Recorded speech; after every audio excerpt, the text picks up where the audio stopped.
Let us open the most accredited books of devotion and spiritual direction, and see in what sort of way they are handled there, for their appearance in such quarters is very much connected with the whole question now under consideration. Take for example the noted Catechism Spirituality of Father Surin. Speaking of true wisdom, he says, Question: in what does true wisdom consist? Answer: in ruling our judgment according to the common sense of the saints. Question: what do you understand the common sense of the saints?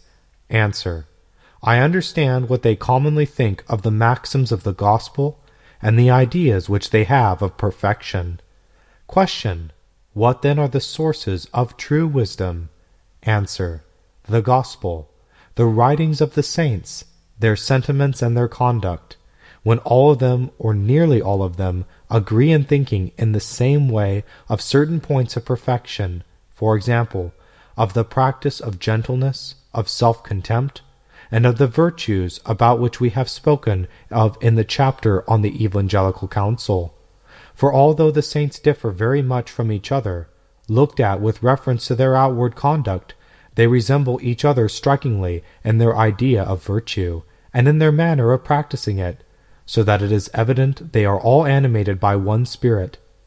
This assemblage of ideas, maxims, and practices in which the saints agree form what we call true wisdom. It has two essential characteristics. The one is to be opposed to human prudence to such a degree as to look to men's eyes like folly, and the second is to be so deep and hidden that even the majority of those who practice virtue do not comprehend it, although no one who lives according to the spirit of Christianity can be altogether ignorant of it. Question: have you no example by which you can make us understand wherein this hidden wisdom consists? Answer: there are none more marked than those of St. Francis and St. Ignatius.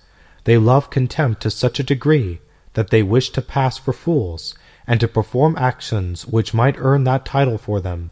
And although they had the precaution to warn us not to follow instincts of this sort without great reasons involving the glory of God, it is nevertheless true that they regarded this practice as an excellent degree of perfection, and that in this matter their opinion was conformable to that of the rest of the saints. There are several other points in this wisdom which the greater part of mankind has no relish for. For example, taking affronts and insults quietly, without seeking reparation for them. Question: besides the gospel and the writings of the saints, is there no other living rule on which we could form ourselves so as to acquire this wisdom?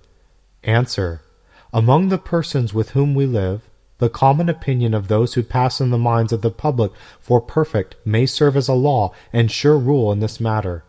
For it generally happens that those persons whom we considered truly mortified, disinterested, and wholly given up to piety all think alike, and without knowing each other, agree perfectly in the judgments they pass on the practice of virtue. It is in fact because they are all breathing the same air of sanctity, and are interiorly instructed in the same school, which is that of Jesus Christ. These persons, who live according to the maxims of the gospel, may be regarded as the depositories and interpreters of the minds of the saints, and we may apply to them what our Lord has said of himself. They who shall do the will of my Father shall know if this doctrine be of God. Let us then, who wish to acquire the true devotion, consult the opinion of the persons of whom we have spoken.